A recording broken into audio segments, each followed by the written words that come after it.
Good morning, everybody. Welcome back to Conversations with allieetoile. Today I have a stunning guest from English National Ballet, the lovely Miss Julia Conway, and she is going to be joining me here in just a moment. Let's see. There she is.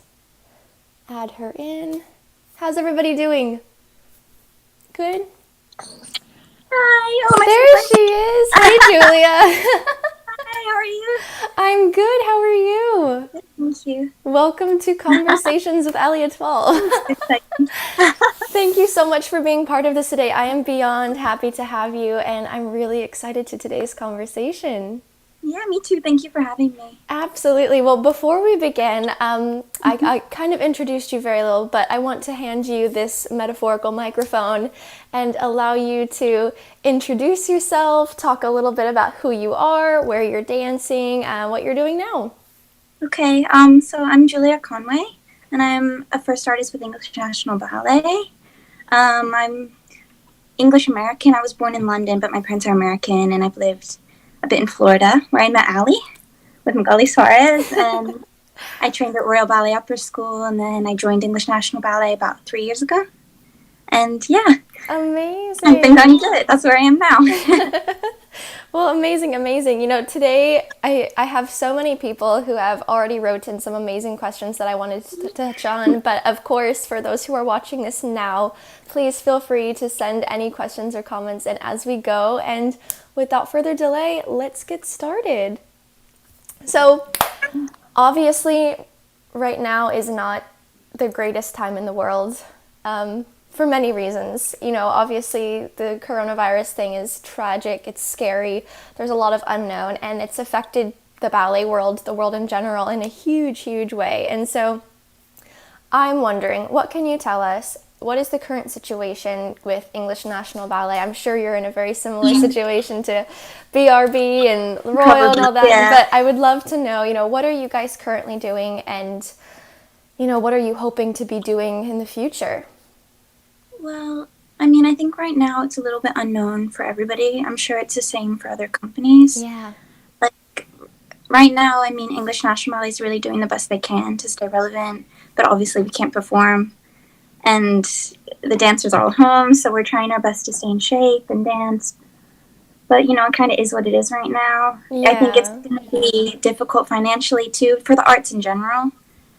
So I know the company's just a little bit, like, unsure and a bit scared about the future, but they're doing the best they can, and I think that's all you can really do right now. Definitely, definitely. No, it's really hard. And I've had countless messages, countless people writing in saying, you know, asking not just about BRB, but asking, you know, when do you think people are going to be back on stage? When do you think all of this and that? And Yeah.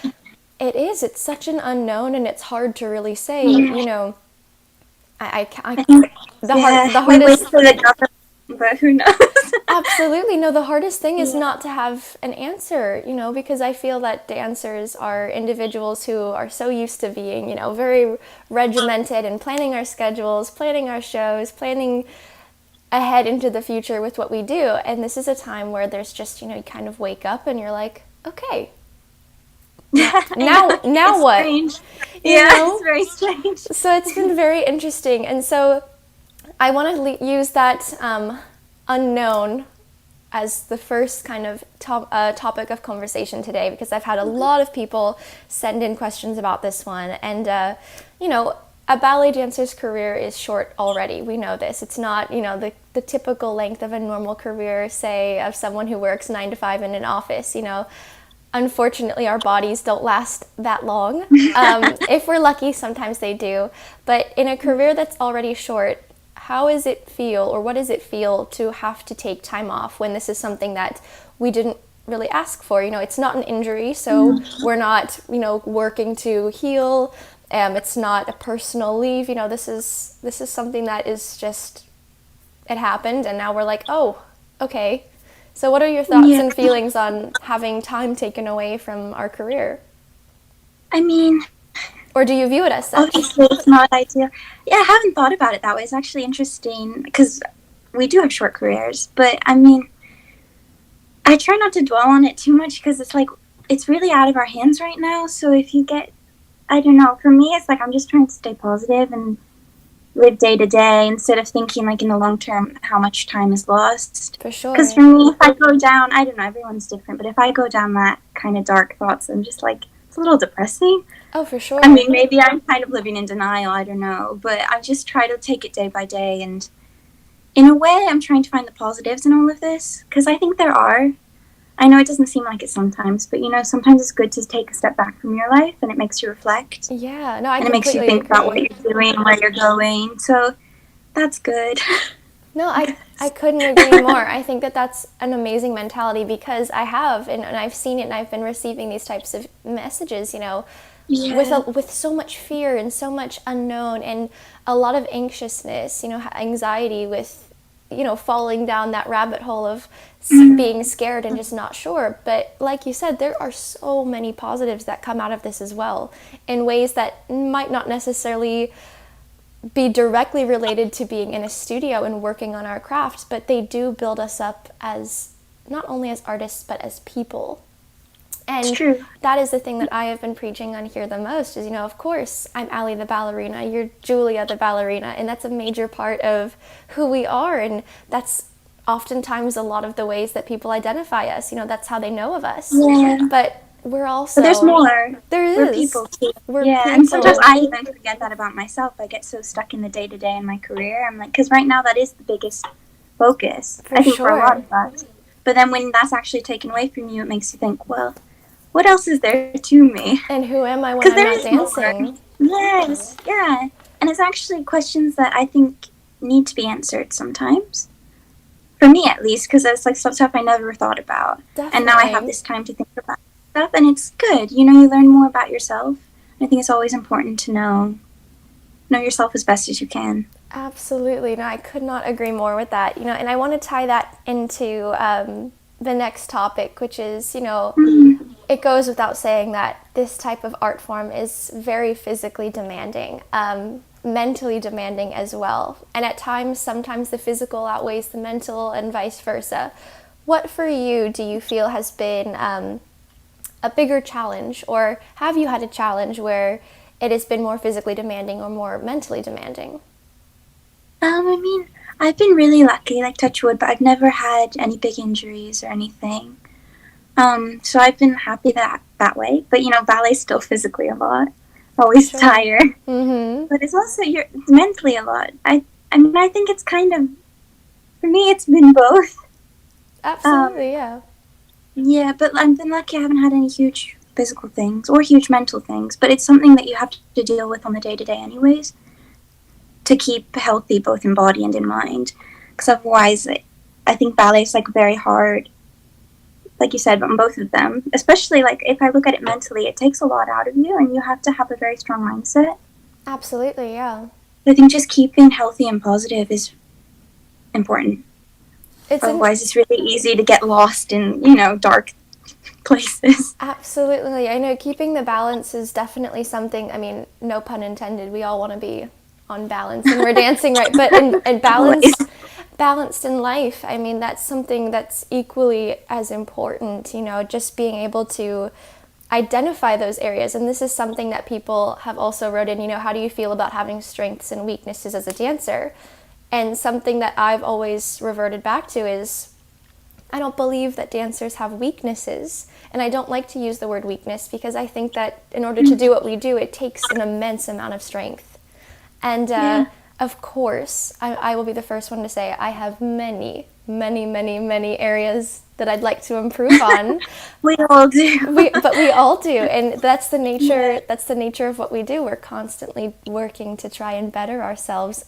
But I try to steer away from using the word weak because the minute you have that in your mind, you're already setting yourself up for disappointment, or you're already putting yourself in a place where your outlook on what you're doing or yourself is already lower than what it should have been in the first place. So that's a nice look at it. I like that. I mean, there's always room for improvements, but it's staying in a more positive side of it. Absolutely, absolutely. Now, there's been a couple subjects that I've been discussing on here that have been very delicate ones, very sensitive ones, and I'd love to hear your thoughts on this as well because, interestingly enough, you and I were training together during this part of our lives. Yes. And this is, those young adolescent years, where puberty happens and we're growing up and going through the awkward changes, and it gets tough, and there's some days where life is great and you're doing 3 pirouettes, and then the next day you can't find your balance, and one day your leg looks like this in the mirror, and the next day it doesn't look the same, and you're just like, oh my goodness, like literally what's happened. So what are your thoughts, because there's been a lot of dancers who have wrote into me and have asked questions about having a healthy body image, and staying in shape right now is obviously difficult, but people are doing the best they can within their means to do so. But how do you feel about having a good outlook mentally as a body changes? And newsflash, it continues to change as we're professionals as well. So I'd love to hear your thoughts on that subject. Well, I think it's important to accept yourself for who you are and not try to compare yourself too much to other people, because everyone's different and everyone has a different body. So I think it's easy to like look at other people and like people who you admire and be like, I want to be like them, but you're yourself, and that's the most important person for you. You still have to love yourself for who you are. For sure. Which can be hard sometimes, especially when you're a teenager and you're getting frustrated. I know, we've all been there, but I think to remember that, to take care of yourself, because if you start beating yourself up mentally and physically, aren't treating your body the way that you should, it's bad in the long run. Absolutely. And, I think you just need to love yourself for you and be the best you that you can be, not be the best better than someone else. You have to be the best of yourself. For sure. And I think that's a very interesting point as well. I have my computer here, so my screen is just like, wow.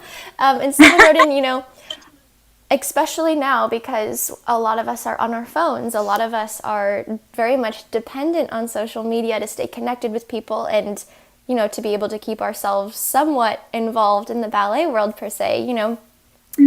What they're finding is that they are feeling a little bit like, oh gosh, I don't look like that girl does, or my feet don't point like that, or my leg doesn't wrap around my neck 10 times around, Should I be doing that? Do I have to do that to be successful, And for me, of course not, Yeah, I would love to take my leg and wrap it around my head. That would be a really cool party trick, but you don't need to do that to be an amazing dancer. I think that social media sometimes, Julia, I'd love to hear what your thoughts are. I think that sometimes it paints this facade of what the ballerina aesthetic is, and the ballerina aesthetic is how it works on your body. Personally, I like social media and I think it's amazing, but I'm not a huge, I don't know, maybe people, if you go to my page, you'll see I'm not a huge user. I'm not always posting pictures, which is fine. Some people like that and that's what they do, and some people less. And I think there's nothing wrong with promoting yourself on social media. I think it can be really good. But everyone's different. But I know what you mean when you go on and you look on your I don't know, what's that one where, I don't even know the terminology of Instagram. You can search and all this stuff comes up. Yeah. The little looking glass, magnify glass. Yes, that one. Sometimes I go on that and it's just crazy what you see. You see amazing things. But again, it goes back to that's them. You're you. It's and so that's true. All you can really be. And it's amazing to watch. But I feel like social media, especially Instagram, it has this, it's gone, it's very much, when it started it wasn't like this. I think people just put what they like to put. But over time it's become something that's very much about image. Yeah. And promoting yourself and making yourself look amazing, and you're always having fun, which is good. And if you are having fun, why not show people? But sometimes I just feel like it gets taken out of proportion. For sure. And it makes some people, you go on and you look and you're like, wow, this person's life's amazing. Why isn't my life like that? They're always having fun. But I'm like, they're probably staging some of it. I love Instagrammers, and I don't want to take away from anybody. I think it's amazing to entertain and to show what you're doing and stay connected. But it has to be taken with a grain of salt sometimes, I think.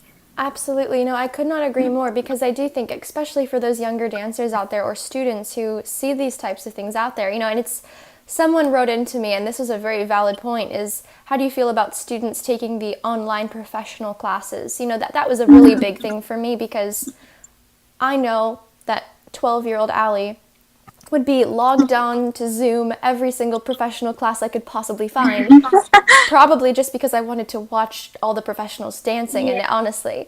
But that can be definitely detrimental, not physically in the sense, like, of course, you have to be able to move within your abilities and train within your knowledge so far, but mentally in the aspect of, oh, I'm not there yet, so the place that I'm at right now is not good enough, or I don't look like that yet, so I'm not good enough yet, and I think that where you're coming from definitely, hits the nail on the head with that one. And of course, you want to be delicate. You want to be, I'll be the first one, if something wonderful happens or if I take a cute picture of my dog, like, yeah, of course, it's cute. It's great fun. to share.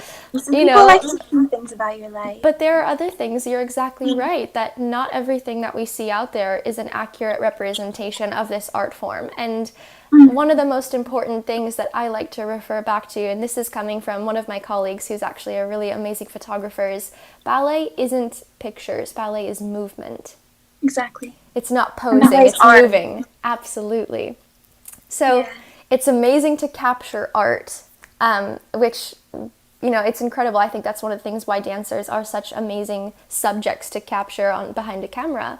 But it's not always, again, that's not why we do it. That's not the full purpose of it. So I really agree with that. I think for me, especially, like, it's great to see pictures and to see videos and, like, 100 pirouettes. That's amazing. Like, I can't do that. And, wow, hats off to you. But for me, at the end of the day, ballet is telling a story. Absolutely. It's being on stage, it's getting across emotion and, versatility and beauty. And that's how it started. You were telling stories without words through the music and through the movement. And I think sometimes that gets lost a little bit. Not everywhere, not by everyone.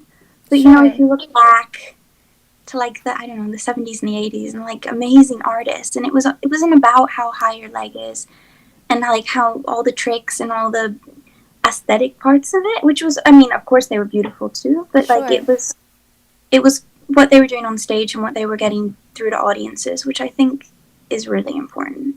Personally, ballet is such a transcending art form. I think that that's one of the biggest reasons why people come, is because for an hour, 2 hours, however long it may be, we're able to take them somewhere, take them out of reality just for a moment and have them be completely immersed in this world that we create, this story that we tell, which is a beautiful, beautiful thing. And I think that the general public, I wish that they knew that more than maybe what they do. Yeah. But I think it's still, sometimes there is still performances that take you to those places.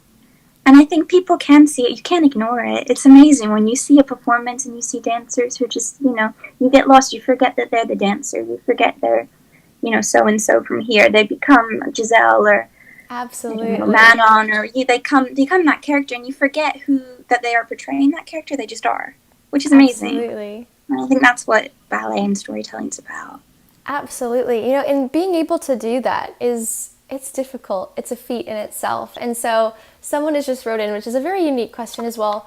We work all day long in a studio trying to make ourselves the best version of what we can be, regardless, if we're Giselle, if we're Odette, whoever we are, we always are working to get to the best place possible, and there's going to be days where it works out really well and we're happy with the way the variation went, or the coda went fine, didn't get a cramp in my leg. But then there's going to be the days where it doesn't feel good, and no, my leg didn't get as high as I wanted it to, or I didn't land in fifth. That was like super crossed and whatever, neat and tidy. So when those days come where it's not so great, or that's every day in some way. But never perfect. When those days happen, though, where do you draw your strength from? Where do you draw your perseverance from? When what you see in the mirror isn't what you thought it was going to be in that moment, because it happens to every dancer. Like it doesn't always look the way we want it to, or it doesn't always come out the way that we think it's going to, or that we would like for it to happen. Yeah. I mean, I think it's important to look at the bigger picture, because it's very easy to focus on like the one thing that's going wrong. But what about like, the 15 other things that are going right? So I think sometimes if you take a step back, and I mean, it's hard to do because I get stuck on little things all the time. I think it's like part of ballet, you're told what you're doing wrong. You're not always told what you're doing right. And it's like always being taught to be perfect. Sure. But I think it's important, especially when you're doing like shows and you've done, it's never going to be like, I don't know, maybe some people, but for me, like there's always something that could have been better. And that's fine. I think you actually have to learn to accept it and to like almost love those little things that go wrong, because it makes you human, and also, it makes every show different. Absolutely. So I think, but if you step back and look at the bigger picture, it's, you probably did pretty good, and you're probably looking pretty good. So, look at it that way. No, I love that. It's amazing how our minds can sometimes allow one thing that maybe wasn't exactly right to completely take away from, like you said, the 15 other things that went really, really well, or that you're really happy with. And we face that a lot as dancers, having pressures, whether it's external or internal type pressures. We want to be able to, at least for me, every time I come out on stage, I want to be able to put out the very best version of myself that I possibly can. And we're very critical. We're hypercritical people who, it is a little crazy, to think that part of our job requires us to be in a studio, looking at ourselves in a mirror all day long, constantly searching for things that should be better, Yeah. Yeah. It's you have to laugh about it a little bit, It's very hard. And the fact that we choose to do this, and the fact that we choose to want to improve ourselves so much, is highly, highly commendable. But it's also, it's something where sometimes, like right now, where we're not in front of a mirror and we're not moving in the capacity we'd like to be, we can take a step back and give yourself a little bit of a chance to take pride in all that we've done, and look forward to the more that we'll be able to create when we get back out of this, That's exciting for me to think about coming back. Absolutely. And like the appreciation that everyone's going to have when they get back. I mean, of course, everyone appreciated it before, but when you go through something like this, I think, like, at least for me, I'm going to come back and like every class is going to be like, wow, this is amazing. Like, because it's been so long away from it. It makes you like, wow, I really, really miss it. And it made me realize just how much it means to me to have someone standing next to me at bar. Like you motivation. Absolutely, just to be able to, have somebody next to you, or, when there's a crazy combination or your body is sore, and just, sometimes you make eye contact with someone across the room and you just, the look, the feeling, and you're like, okay, let's get through it. Let's do it, When you're together, it's easier. It is. Having that sense of camaraderie is definitely a huge thing. And I think that, I want to tie this into the next subject, because someone was asking about the competitive nature of dance, which the reality is, having a professional ballet career, it's a very competitive industry, and it's only getting more and more. Jobs are getting fewer and fewer as the years go by, because companies fill up and, people want to stay in their positions. So, can you talk about how difficult it is, or, how challenging it was for you to transition from a student to a professional? Obviously, you were trained, you were prepared for the physical part of things, the dancing, but how was that difficult for you, or what did you experience that maybe you didn't think you would experience? It's a hard transition. Yeah, I think everyone who does it can acknowledge that. I was also quite young when I joined the company. I was 17. I was the youngest, like, by a good year or so.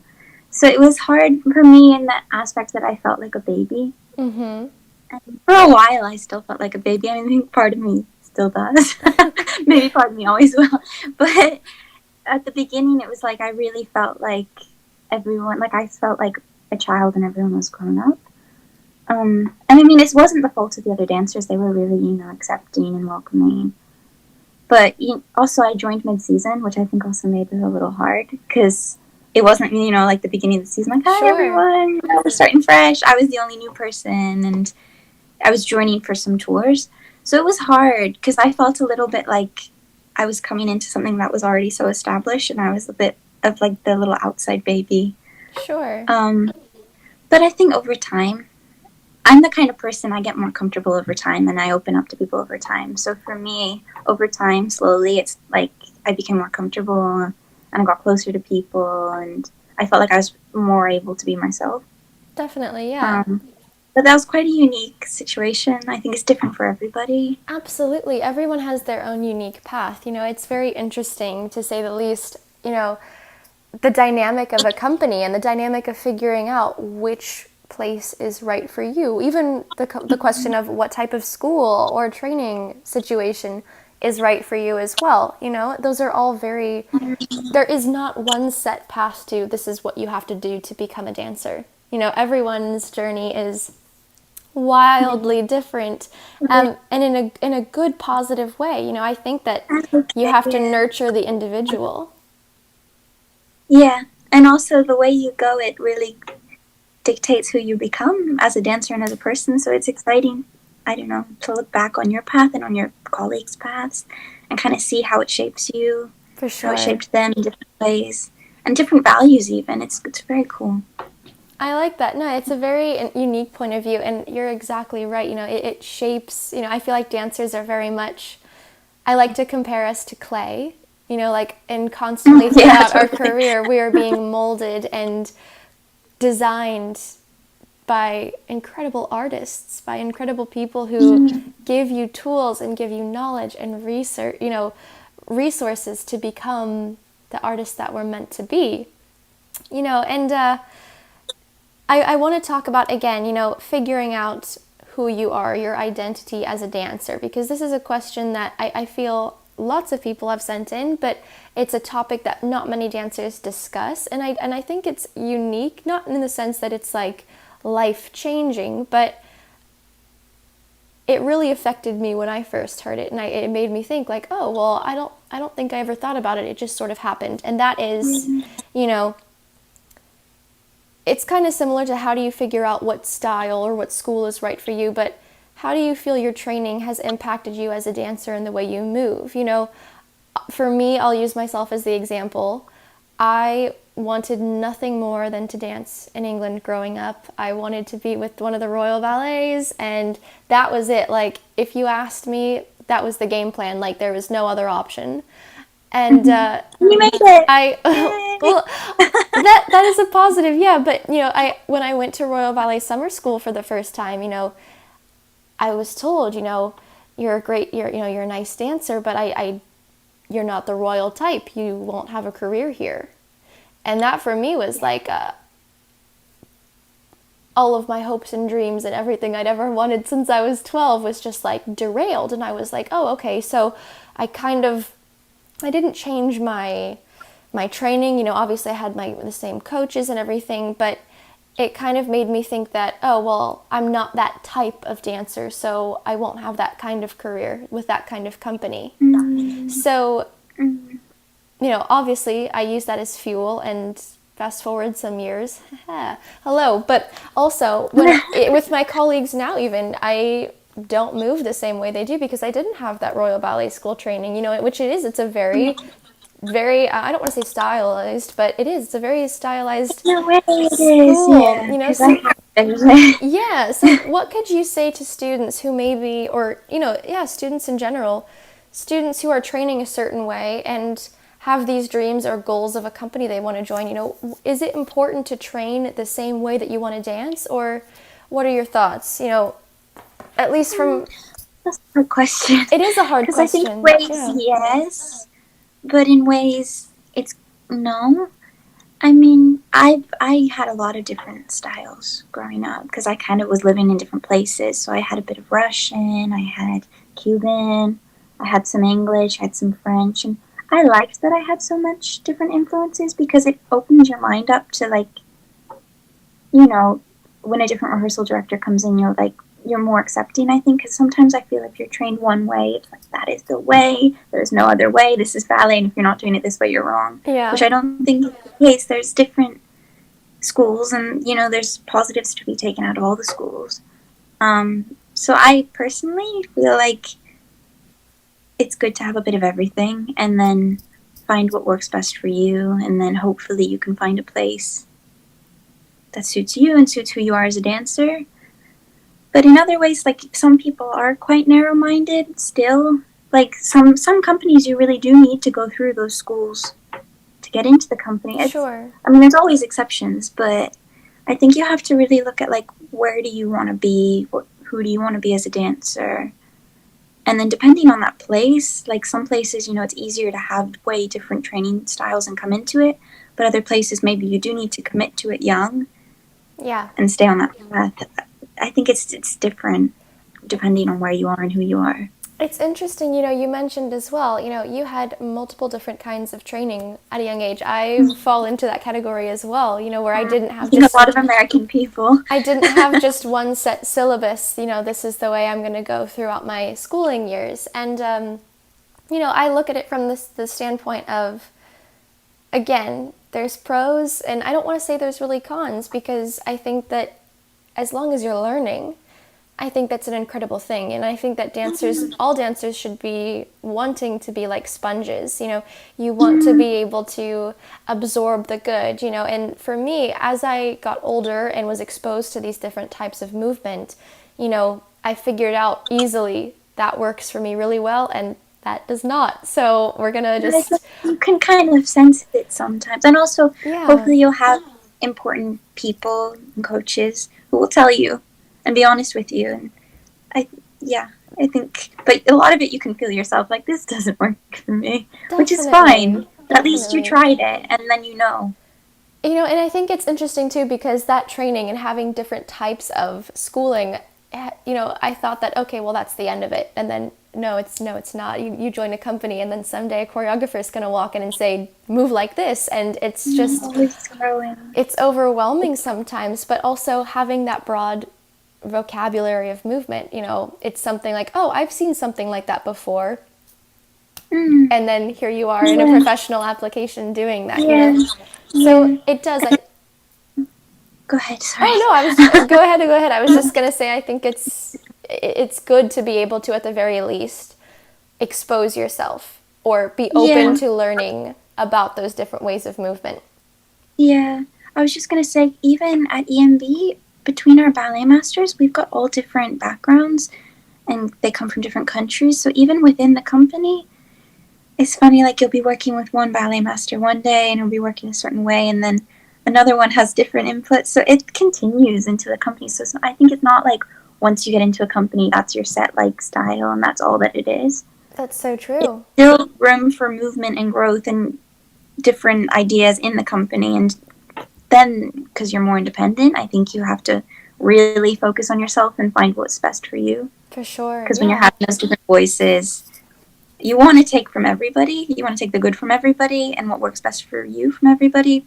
But, you know, you can't take everything because it's impossible. No, definitely. You know, and that's a very valid point. You know, in companies as well, you're going to be thrown things from all different angles, all different points of view, and take it and run with it and see where it takes you. It's all tools to build you up more. Yeah, but you have to stay true to yourself too, I think. Yeah, for sure. And what you know is right for you, which can be hard sometimes when there's a lot of voices. Absolutely. You know, and I want to talk a little bit more about company dynamic as well, which is something that's been a good topic, is, you know, how important is it for dancers to communicate? Because this is something that I think that mental health and communication and just the more personal side of what we do, I think that oftentimes that gets forgotten about, or at the very least, you know, we're so used to being disciplined to dive into the physical part of working, and, you know, it becomes routine, and we can push aside what's going on in here. You know, for me in class, it's so easy to look over to my friend and say, yeah, my feet hurt today, or my knee's really not good and I don't want to jump. But you don't hear it so much to talk about I'm not so great here today, or there's something really bothering me. Why do you think It's, that is? I think because as dancers, we're like kind of groomed to like, be, I don't want to say submissive, but like a little bit, we don't share our problems that much. We kind of just do what we're told and we try to impress people. And you're not really impressing people when you're saying, no, this is not good. Like, not necessarily complaining, but, I think we're kind of groomed in a way that, like, you don't want to show any problems you have. You want to come across, perfect. Like, which is, I mean, there's nothing wrong with that, but it can build up stuff. For sure. And I think we all experience it a bit, and it's important. It's hard because you need to find people that you can talk to who you trust and who you feel like you're safe, like having open, honest conversations with. Because that might not be everybody. Definitely. You have to find those people for you. But I think it is important to get it out because otherwise it's all just going to build up and that's not good. Or you're going to suppress it and it's going to come out later. I think it's important to communicate and when something's bothering you to get it out. But you need to find the right people. Definitely. And someone wrote in, which is really fascinating as well, most people would think, oh, I should talk to my coach, my trainer, my artistic director, whoever, my ballet master. But if you're someone who maybe doesn't have the confidence or isn't so sure, isn't maybe let's use the word comfortable, isn't comfortable with approaching someone in a position of authority, what advice would you share to be able to speak to someone who is, in a hierarchy position per se? Well, I think you have to remember that, like, even though they're technically, like, your superior, they're still a human being, too, and they have feelings and understandings, and they probably were in similar situations to you if they were dancers. So I think they'll be more empathetic than you think, but also, listen to your gut. If you feel like, yeah, I'm happy to talk to this person, then go for it, but I wouldn't, like, force yourself to do something you're not going to be comfortable doing, because there's other people you can talk to. Like other dancers, older dancers, Absolutely. with friends. But I think, yeah, you have to listen to your gut a little bit. And if you feel like that person could be a good person for you, then go with it. But if you're like, oh, I'm not really sure. I mean, I wouldn't make yourself do something you don't want to do. Absolutely. It's interesting as well because, obviously I can only speak on my experience, with BRB. Carlos, when he first joined, this was one of the biggest things that he told us, which has been incredible. He said, I'm not doing this job because I want to be in charge and want to have power and, all that. He's like, I take this job because I want you to have a career like I did. And I want to help you get there. And that to me was like the best thing I could hear from a director, especially because, oftentimes, it's challenging and things aren't always going to be perfect. And if you're able to speak to someone who is, wanting to help you grow and wanting to help nurture you as an artist and as a person, that's probably the greatest gift you could ask for, and it doesn't always have to be an artistic director, but I just use that as an example because, That's lucky that you have a director like that. That's amazing. More often than not, those people who are in positions of authority, ADs, ballet masters, even just your coach, your trainer, those people have lived it and they've been through that at some point. And newsflash, we go through these incredible highs and devastating lows more than once in our lives and in our careers. And being able to relate to people, I think that's something that we're seeing a whole lot of right now, on screens and things like that as well. Yeah, I think, like what you're saying with him, it's amazing when you can find one of your superiors who just wants to pass on their knowledge. Because I found coaches like that who just, they have so much knowledge from their career, and a lot of them had amazing careers, and they just want to give it. They want to pass it on, which is the best thing. Because, I mean, I wish everyone was like that, but not everyone is. Some people still hold on to that knowledge. Yeah. I guess, I don't know, everyone's different, but when you find someone who just wants to pass it on and help, the people under them learn as much as possible, it's so amazing. And if you find someone like that, I think you have to, just take everything they have to say and, soak it all up. It's great. For sure, for sure. Now, I don't want us to run out of time, so unfortunately, Yeah, I'm sorry, I going. can talk so much. Oh, no, no, no. I'm loving it. I'm loving it. But I You're just. easy to talk to, Allie. Oh, well, thanks, Julia. I wanted to touch on another subject that's been pretty popular as well, and that is, how important is it for dancers to have a break? I mean, okay, I'm the whole coronavirus thing, we're gonna pretend that that's not happening. We're gonna push that aside for a moment. But how important is it for dancers to take some time off every once in a while? And I've been calling this the burnout factor because, you see it, it's very common that you have these young students, young girls, young boys who are training hard and traveling, and some are maybe competing, maybe some are performing, all these different things, and it's just this constant grind, which is, again, we choose to have that kind of a commitment and that workload, but there are times where you see dancers who get to that place in their career or in their training and they give it up because it's too much. What are your thoughts on that? This is hard for me because I'm so guilty of that, doing that.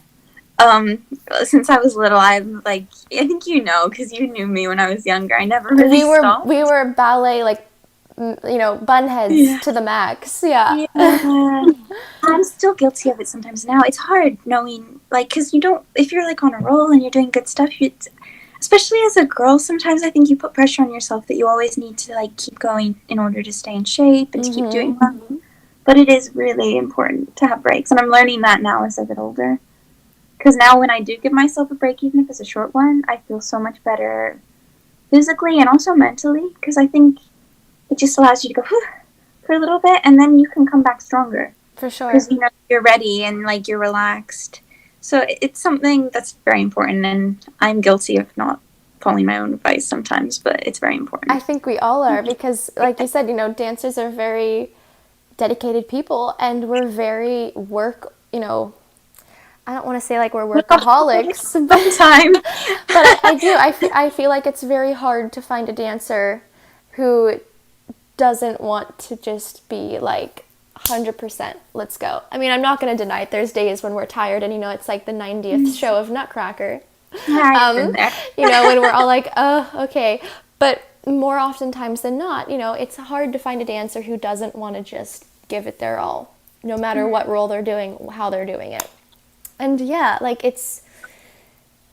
there's days where, and I've experienced this in my training as well. There's been days where it's just like, I don't want to get out of bed because everything hurts and I'm not happy. And, somehow I got there in the end anyways. But I think it's important to nurture the human side, especially in our adolescent years, because we already make so many sacrifices as well. And I want to lead that into the next question, which is, again, we do this because we choose to do it, because we love to do it, because it's our passion. But what can you talk about, for dancers? And this is also for parents. I had a few parents write this in, do you regret some of those sacrifices that you've made to get to your professional career? And what advice could you maybe give to parents who have a young dancer at home who wants to do that, but the parent isn't sure because they don't want them to miss out on the life side of things? It's hard. I mean, I'll admit, like, if you really fully commit, you're going to have to make sacrifices. You probably won't go all the way through normal school, and you won't have a prom, and you won't experience things until later, maybe, or not at all. And in some cases, like in my case, those were sacrifices I was willing to make. And I don't regret my decision, but it's a lot.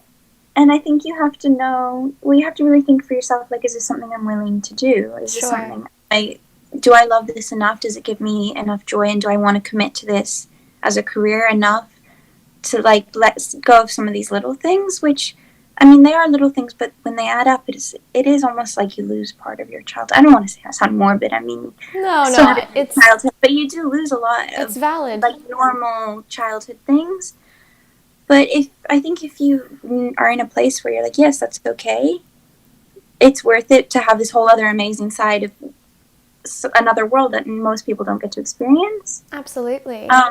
Then yeah, but if you think, okay, maybe that's not for me, maybe I do want to have these normal experiences, then maybe ballet's more like a hobby for you, which is fine too, because it can still be great that way. Absolutely. But I think you do need to make that decision. Like something kind of has to give. For sure, and I think, because I've had a parent actually write me this incredible message, and it was really interesting, talking a lot about sacrifices, and is this really something that's going to be good in the long run, even if my child goes the whole route and then decides, just kidding, I don't want to be in a company, I want to do something different. And that's fine too, the, but yeah. the biggest thing I could say is, my parents were really hesitant to homeschooling. That was a huge thing. They were like, no, I want her to stay in school, and, it's a big thing. And because of my ballet training, I have had some educational experiences that I maybe never would have gotten. And